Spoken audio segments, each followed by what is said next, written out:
আমি যে মেয়েটিকে আনলাম সে লাস্টে ফিতা কাটে, তো এইটা আমি আশা করিনি। বাঙালির এই একটা সমস্যা, অতি অল্পতেই তারা লুবি হয়ে যায়। এই ফিতা কাটার ব্যবসাতে ওরা টাকা। সিনেমার পর্দা ছেড়ে এবার শোরুমের ফিতা কাটা নিয়ে চিত্রনায়িকা অপু বিশ্বাসকে চরম ধোলাই করলেন জনপ্রিয় পরিচালক এফআই মানিক। পরিচালক মহলে অপু বিশ্বাসের এই কর্মকাণ্ড নিয়ে ক্ষোভের আগুন এখন চরমে।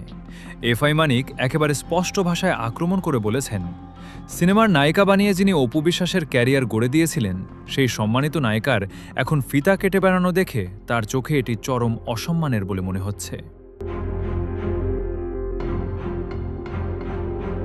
ওই পরিচালক আরও ক্ষোভ প্রকাশ করে বলেন, টাকার লোভ আসলে সবাই সামলাতে পারে না। যেখানেই টাকার গন্ধ পাওয়া যায় সেখানেই নাকি তারা অন্ধের মতো ছুটে যান। এক কথায় বলতে গেলে বিভিন্ন শোরুম ও বাণিজ্যিক প্রতিষ্ঠানের উদ্বোধনী অনুষ্ঠানে অপু বিশ্বাসের লাগাতার উপস্থিতি নিয়ে এই প্রবীণ পরিচালক চরম বিরক্তি প্রকাশ করেছেন। অতীতে কেবল ভক্ত ও সাধারণ নেটিজেনরা বিষয়টি নিয়ে সমালোচনা করলেও এবার খোদ চলচ্চিত্রের পরিচালকেরাও একই পথে হাঁটছেন এবং প্রকাশ্যেই কঠোর সমালোচনা করছেন।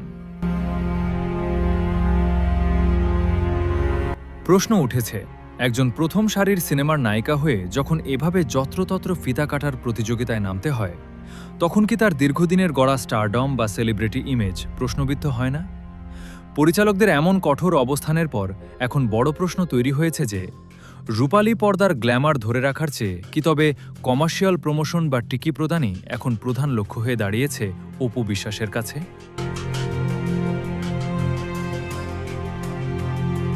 পরিচালক এফআই মানিকের এই কঠোর মন্তব্যকে আপনারা কিভাবে দেখছেন? সিনেমার নায়িকাদের শোরুম উদ্বোধন বা ফিতা কাটা কি আসলেই মানানসই? জানিয়ে দিন কমেন্ট বক্সে।